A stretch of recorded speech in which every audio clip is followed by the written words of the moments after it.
আসসালামু আলাইকুম, কেমন আছেন? আলহামদুলিল্লাহ, আপনাকে দয় ভালো আছি। এখন এই যে আমি ইলিশ মাছটা কেটে এখন হলুদ দিয়ে নিলাম। এখন দিয়ে দিব লবণ আর দিয়ে দিব গুঁড়া মরিচ। এখন এই যে মরিচটা দিয়ে এখন আমি ভালো করে মাখায় নিব। এখন এই যে আমি সরিষার তেল দিয়ে দিলাম।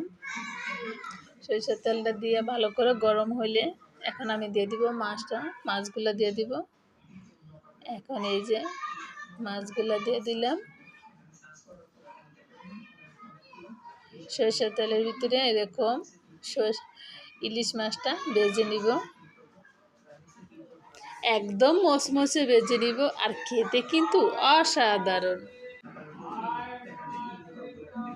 এখন এই যে আমি সবগুলা মাছ এভাবে দিয়ে দিলাম।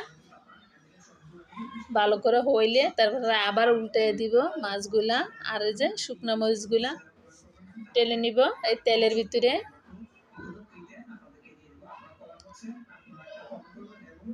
আপনারা এরকম সরষের তেল দিয়ে ইলিশ মাছ ভেজে নেবেন, খেতে কিন্তু অসাধারণ। এই যে আমি উল্টাই দিছি, আবার কিছুক্ষণ পরে এই যে আবার উল্টাই দিছি। এখন এই যে মাছগুলা দিয়ে দিলাম।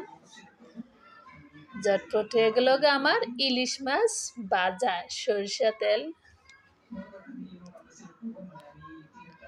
গরম গরম ভাতের সাথে আর রয়েছে পান্তা ভাতের সাথে ইলিশ মাছ ভাজা খেতে কিন্তু অসাধারণ।